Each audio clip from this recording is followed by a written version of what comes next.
dia! A verdade sobre o que a gente come. Um estudo mostra que a maioria das pessoas ingere mais calorias do que pensa. De lanchinho em lanchinho, a conta só aumenta. E será que a hora que a gente come faz diferença? Pesquisadores testaram.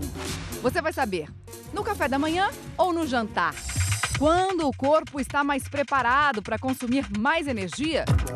O que a diversidade das bactérias do nosso intestino tem a ver com a obesidade? E os hormônios do apetite? Eles mudam depois de uma cirurgia bariátrica? Ou será que só tomar hormônios sem fazer a operação também resolve? Quem está aqui para responder, para conversar com a gente, é o endocrinologista Dr. Bruno Halper e também o nutrólogo Dr. Eduardo Hauen. Você tem dúvidas? Manda para cá. Liga 4002-2884 ou escreve e usa a hashtag Você no Bem-Estar. Por que o mundo está engordando tanto? Será que as novas descobertas da ciência vão finalmente ajudar todo mundo a emagrecer? Quem vai responder essas perguntas para a gente é uma série de reportagens que a gente vai acompanhar hoje aqui no Bem-Estar, feita pela rede de televisão britânica BBC. Vamos ver a primeira. Eu me chamo Chris e trabalhei na indústria de alimentos toda a minha vida. Hoje, me sinto perdendo a batalha contra meu próprio peso. Fui checar meu índice de massa corporal e não gostei do que vi. De acordo com essa tabela, estou prestes a me tornar obeso. Estou muito surpreso com isso. Chris foi percebendo os pneuzinhos e as dobras que se formavam.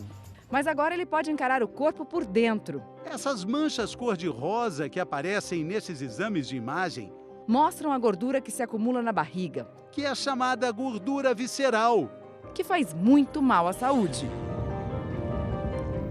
Ela pode diminuir a expectativa. É quanto eles vão comer. Sumo daquele ditado popular: tome café da manhã como um rei, almoce como um príncipe e jante como um mendigo. Faz sentido. Todo sentido. Tem vários estudos, como foi mostrado na matéria, que mostram que comer de dia é mais saudável para nossa, como um todo, para a saúde. À noite, quando a gente come muita comida, a gordura, o açúcar ficam circulando no corpo, porque eles não acham o lugar certo que eles devem ir. E aí acabam aqui na gordura visceral que a gente viu também na reportagem, A gordura visceral que, como foi dito, diminui a expectativa de vida das pessoas. Então, essa gordura se acumula dentro da barriga, vai para o fígado, vai para o pâncreas, gera diabetes, vai para o coração, gera risco de infarto e assim por diante. Agora, vamos ver aqui, então, por exemplo, a gente tem um prato igual, de dia e de noite. Aqui, um prato bacana. O que acontece aqui, vamos supor que a gente esteja com um nível de fome, comendo esse prato de dia, a nossa saciedade chega antes do que de noite? Exatamente. Você comendo durante o dia, é o horário que o corpo está preparado para comer. Então ele sabe, bom, comeu o suficiente, tá bom, satisfeito, não preciso continuar comendo. À noite, como vamos dizer que o nosso corpo, a gente é um animal diurno, né? O ser humano foi feito para comer e fazer atividades durante o dia e descansar à noite. Então, quando a gente come à noite, a gente está, digamos, mudando o nosso relógio. E o corpo não sabe como lidar com isso. Fica meio bagunçadinho. Exatamente, a fome continua. E hoje em dia é super comum isso, né? As pessoas querem cuidar da alimentação, fazer dieta, então durante o dia comem pouquinho, aí chega à noite, uma fome terrível, acaba comendo muito mais do que comeria se tivesse feito uma alimentação mais adequada durante o dia. Muito comum, esse é um perfil que eu vejo todo dia. Muito comum mesmo. Dr. Hauen, nessa hora, o que a gente deve, se a gente chegar com muita fome à noite, o que a gente deve evitar? Nesse momento que a gente tem mais fome à noite, então já que você vai comer, tem que fazer uma escolha correta. São alimentos que aumentam menos, como mostrou no vídeo, que aumentou a glicemia e persistiu por mais tempo, a gente fazer uma escolha por carboidratos complexos, proteína.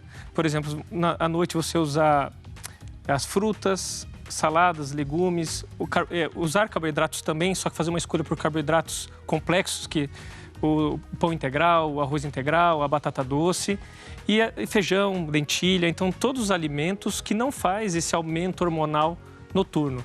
Então, sempre a gente tem que fazer essa escolha.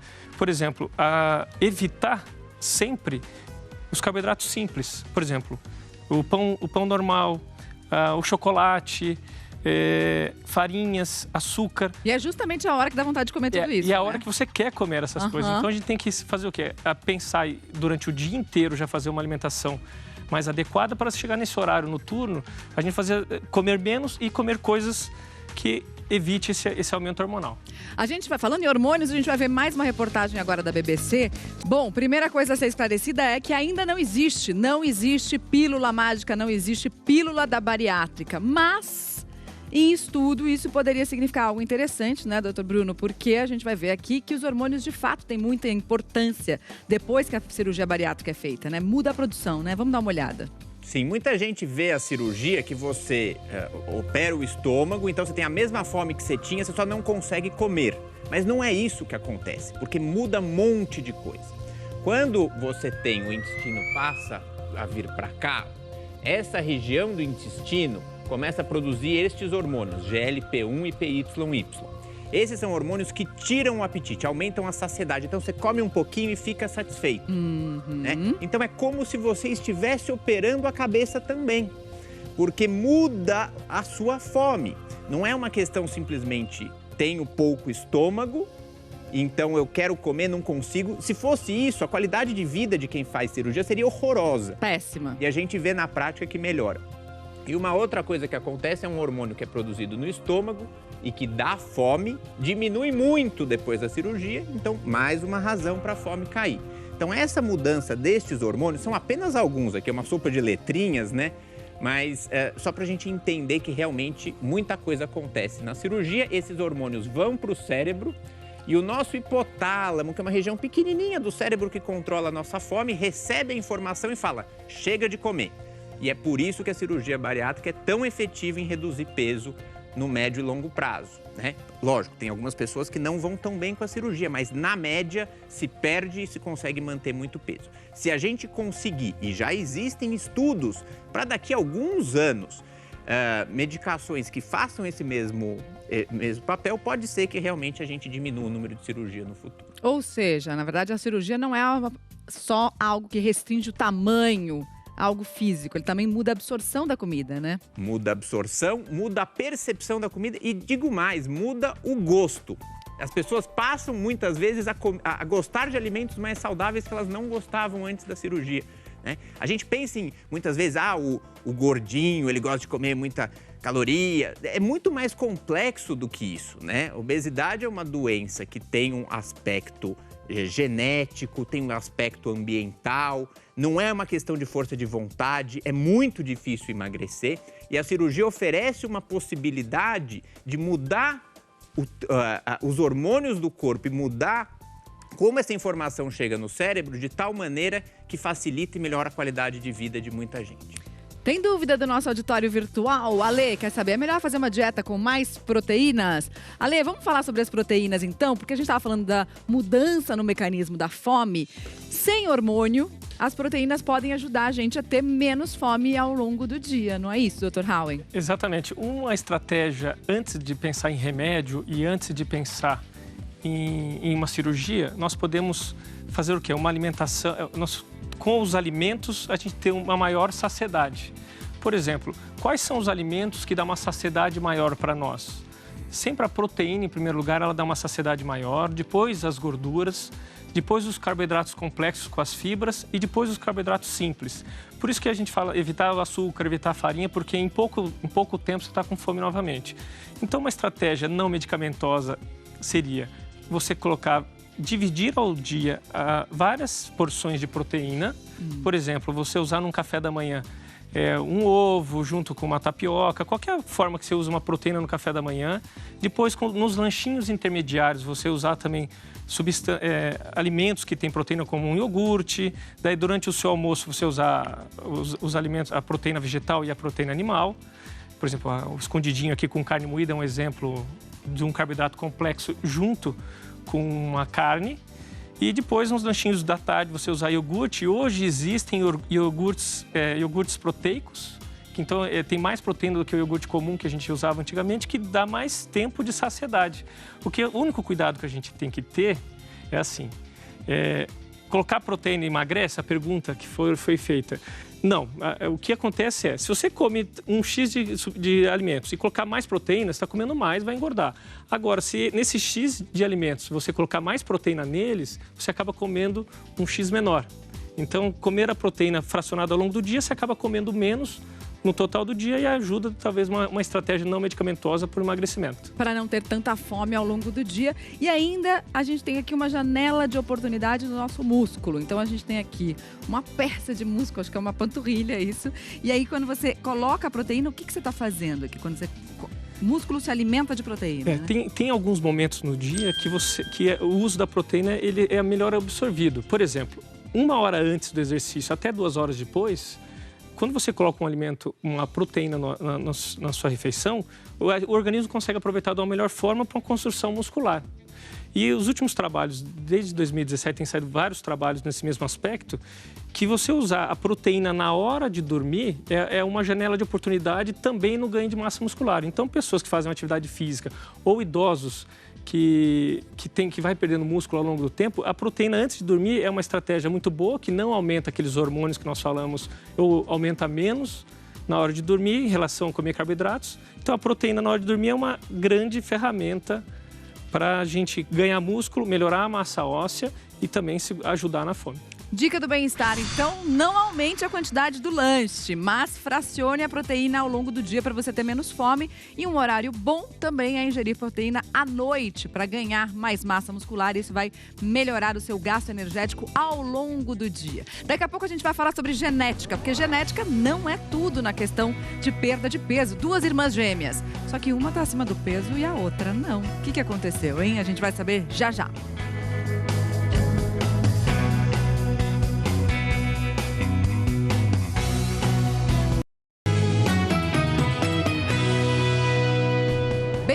Volta, agora é hora da gente saber o que acontece no Brasil e no mundo. G1 em 1 minuto.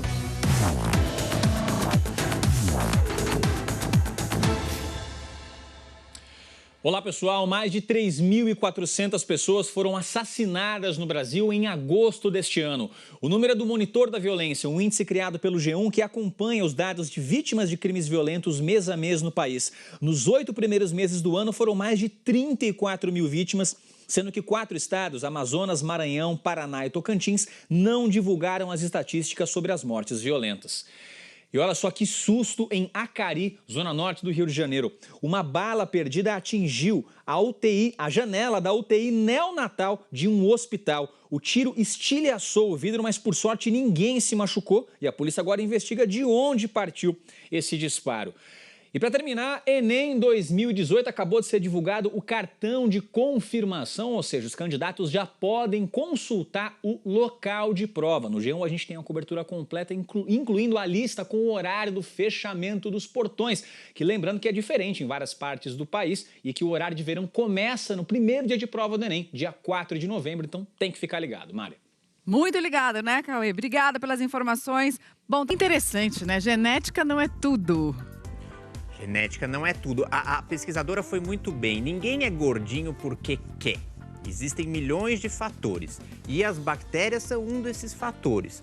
Então se estuda muito que, dependendo do tipo de bactéria que você tem no intestino, aquela bactéria pode, por exemplo, usar mais a energia que você come e fazer você ganhar mais peso. E se você tiver outro tipo de bactéria, ela vai fazer com que você não engorde tanto, né? O que a gente ainda não sabe, infelizmente, é como mexer nessas bactérias para quem estiver acima do peso conseguir emagrecer, né? Isso ainda também está sob estudos. Mas um jeito de você ter boas bactérias no seu intestino é comendo muita verdura, muita fruta, legumes, alimentos saudáveis, melhoram a qualidade das bactérias e essas bactérias lá no seu intestino vão fazer suas...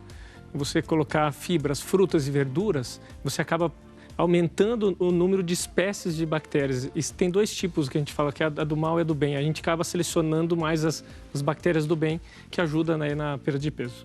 Muito bem, daqui a pouquinho a gente vai ver aula de yoga para aceitar o próprio corpo. Bem na fita. As pessoas encararem muito o esporte, isso me incomoda bastante. Sempre nesse viés do é alguma coisa para emagrecer. Enquanto a gente encara isso, a gente não encarou ainda que o esporte é uma coisa para a vida toda, para que você continue vivendo bem.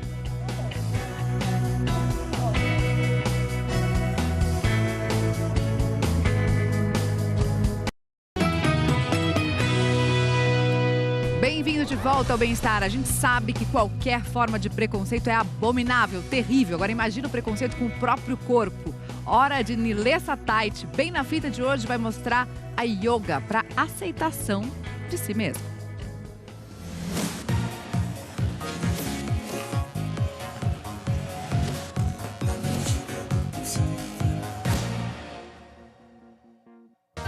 Eu dei um giro aqui no meu trabalho mesmo para saber dos meus colegas. O que eles entendem por yoga? Algo que as pessoas vão lá, meditam. Relaxa. Pra deixar a pessoa zen. Respira. Entendi. Tá. Acho que sua, que cansa. Não. Tá. Ah, tá mesmo. Gente, como isso cansa. Achei que esse negócio fosse mais leve. E aí, colega, se o negócio já começou surpreendendo, o que veio depois foi só para reafirmar que eu realmente não tinha ideia do que era uma aula dessa. Se preferir deixar a mão aqui, ó, perto do pé, pode deixar. Relaxa o pescoço, mano. Eu tô vendo se tô fazendo certo. Tá fazendo certo sim, relaxa. A professora passou a aula toda assim, me incentivando. E olha só o que eu consegui fazer. Como é que volta? Agora deixa o pé cair lá atrás da cabeça. Pode deixar que eu tô te segurando, mano. Muito bem. Mas eu não vim aqui só para me contorcer toda, não. Eu vim conhecer a Vanessa. Ela dá aula no que começou a chamar de yoga para todos. O peso que ela tem atualmente não a impede, como se vê, de fazer nada. Saúde hoje ela tem muito mais do que nessa foto da adolescência, quando tomava 2 vezes ao dia anfetamina para emagrecer. A gente, desde que nasce, a gente escuta que a gente tem que ser linda e que para ser linda você tem que ser magra. Eu comecei a fazer dieta com 12 anos de idade. Eu fui viciada em academia. Nunca tá bom, sabe? Você emagrece, ai não, mas olha só, tem esse pneuzinho aqui, vamos fazer uma lipo? Uma busca que quase interrompeu sua vivência. Eu tava dirigindo, eu tive uma síndrome do pânico, eu achei que ia morrer, foi uma coisa bem séria, assim. E aí eu fui parar no psiquiatra e o psiquiatra falou, olha, você quase morreu de verdade mesmo. Foi aí que eu falei, cara, pra que isso? Por que eu tô fazendo isso? Eu podia morrer. Ela então encarou seu corpo no espelho e começou a buscar saúde. Na época que era magra, tinha colesterol, gordura no fígado e quase uma pré-diabetes. Hoje não tem mais nada. Segundo ela, sua saúde é perfeita. E por essa experiência de vida, a Vanessa achou que deveria abrir um espaço para incluir as pessoas, para mostrar que o tamanho do seu corpo não é o que vai te limitar. Foi o que a Thaís entendeu aqui. A gente precisa muito de representação, de referência, para conseguir se olhar em outro lugar, porque socialmente o corpo gordo ele é um corpo marginalizado, né? A Vanessa chegou há mais de 1 ano aqui com um corpo que continua até hoje, porque o objetivo nunca foi emagrecer. As pessoas encararem muito o esporte, isso me incomoda bastante, sempre nesse viés do é alguma coisa para emagrecer ou para modificar o meu corpo de certa maneira. Tornear. E na verdade, enquanto a gente encara isso, a gente não encarou ainda que o esporte é uma coisa para a vida toda.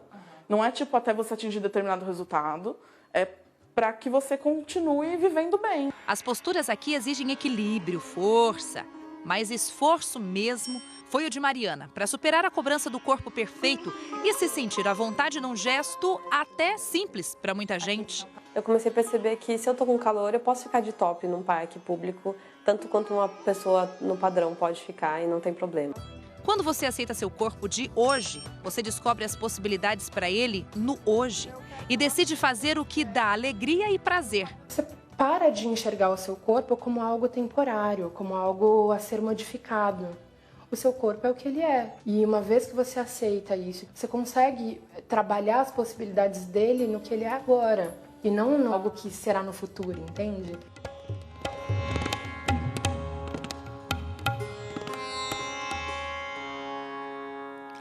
Muito legal, bem na fita de hoje. Queria agradecer muito a participação do Dr. Raul e do Dr. Bruno. Obrigada pela participação também. Pela sua participação também, muito obrigada. Vem aí Fátima Bernardes com mais um encontro. Se você perdeu algo do programa de hoje, tá tudo lá no Globoplay. E a gente se vê de novo amanhã. Se cuidem.